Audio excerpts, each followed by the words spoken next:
আসসালামু আলাইকুম সবাইকে।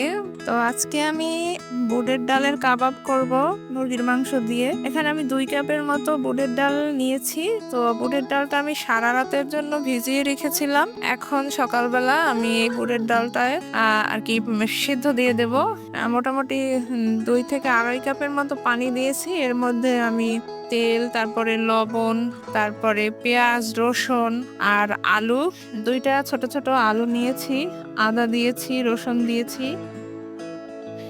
আর মুরগির যে বুকের মাংসটা, আপনারা চাইলে গরুর মাংসও দিতে পারেন। আমি আজকে মুরগির যে বুকের মাংসটা থাকে ওইটা দিয়ে দিয়েছি, সাথে দারচিনি এবং এলাচ দিয়েছি।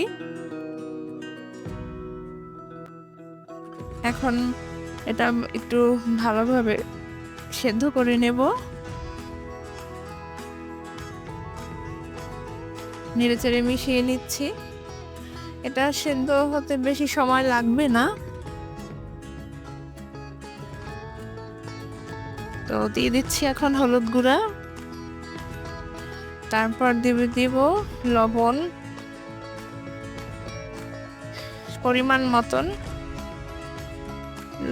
পরিমাণ মতন দিয়ে দিয়েছি।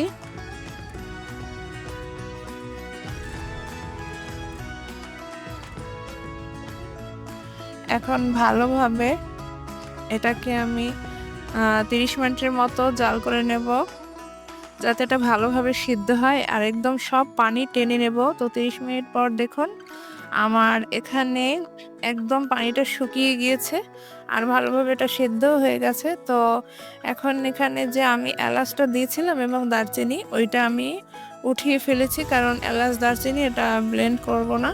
এর থেকে যে ঘ্রাণটা বের হয়েছে ওইটাতেই হবে, এবং এই মাংস বা বুটের যে সেন্টটা সেটা আর থাকবে না, স্মেলটা ভালো আসবে। তো আমি এটা এখন ঠান্ডা করে জড়িয়ে নিয়েছি আর আমি এটা ব্লেন্ড করে নিয়েছি। দেখুন কত সুন্দর ব্লেন্ড হয়ে গেছে, একদম মিহি করে ব্লেন্ড করেছি, কতটা সফট হয়েছে। তো আগে থেকেই আমি পেঁয়াজ বেরেস্তা করে নিয়েছি, এখানে 2 কাপের মতোই বেরেস্তা করেছি। এখানে আপনারা একটু পেঁয়াজ বেরেস্তাটা বেশি দেওয়ার চেষ্টা করবেন। দেখা যায় এই পেঁয়াজের বেরেস্তাটার জন্যই এই কাবাবটার স্বাদটা দ্বিগুণ বেড়ে যায়। আর কাঁচামরিচ দিয়ে দিচ্ছি এখানে স্বাদ মতন, যে যেভাবে ঝাল খেতে পছন্দ করেন সেভাবেই কাঁচামরিচ দিবেন, ঝালটার পরিমাণটা ওইরকম। আর এক ফালি লেবুর রস দিয়ে দিচ্ছি। লেবুর রসটা হয় কি, দেখা যায় স্বাদের ব্যালেন্সটা ঠিক থাকে, ঝাল বলেন সব কিছুর ব্যালেন্সটা একটু ঠিক থাকে আর খেতেও ভালো লাগে মাশাআল্লাহ। এখন এটা আমার মাখা হয়ে গেছে, এখন আমি গোল গোল বড়া করে নেব। বল বড়া করে নিয়েছি আর সাথে এখন কড়াইতে তেল দিয়ে দেব আর একটা ডিম ফেটিয়ে নিয়েছি। একটা ডিম হলেই হবে, আমি যে পরিমাণ বড়া করে নেব, কাবাব করে নেব আর কি। তো একটা ডিম ফেটিয়ে নিয়েছি লবণ দিয়ে। তো ডিমের মধ্যে আমি একটা করে একটু চুবিয়ে তারপরে ভালোভাবে এখন তেলে ভেজে নেব। আমি এই সাইজের করে একটা কাবাবের সাইজ এইভাবে নিয়েছি আর এটা খেতে এত লোভনীয় যা বলার মতো না।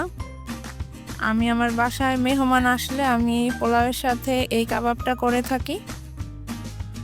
আর তাছাড়া আপনি চাইলে এটা বিকেলের নাস্তায়ও আপনি ঘরে খেতে পারবেন বা মেহমান আসলেও দিতে পারবেন। ঘরোয়া স্টাইলে অল্প উপকরণে এর থেকে আর ভালো কাবাব হতেই পারে না। আর আমি সবসময় মশলা একটু কম খেতে পছন্দ করি। তো আমার এই কাবাবের স্বাদটা আসলেই মুখে লেগে থাকার মতো, আমার খুবই ভালো লাগে, বাসার সবাই খেয়েও খুব প্রশংসা করে। এখন আমি এগুলো একটু 1-2 মিনিট এপাট ওপাট করে ভেজে নেব। দেখুন এটা অল্পতেই এপাট ওপাট ভাজা হয়ে যায়, এটা বেশি ডুবো তুলে ভাজার দরকার নেই, কারণ এগুলো আগে থেকেই কুক করা। শুধু জাস্ট ডিমটা ফেটিয়ে ওর মধ্যে একটু ডুবিয়ে তারপর হালকা একটু তেলে ব্রাউন কালার হলেই আপনারা উঠিয়ে ফেলবেন। মাশাআল্লাহ, আমার কাবাবগুলো ভাজা হয়ে গেছে, খুব সুন্দর করে ভাজা হয়ে গেছে। দেখুন মাশাআল্লাহ, দেখতে কতটা লোভনীয় লাগছে আর খেতেও কিন্তু অসাধারণ হয়েছে। তো কেমন লাগছে আমার কাবাব রেসিপিটা অবশ্যই কমেন্ট করে জানাবেন। আর সুন্দর সুন্দর ভিডিও পেতে লাইক, কমেন্ট, শেয়ার করবেন। আর একবার হলেও আপনারা বাসাটা ট্রাই করবেন। ভালো থাকবেন সবাই বন্ধুরা। আল্লাহ হাফেজ।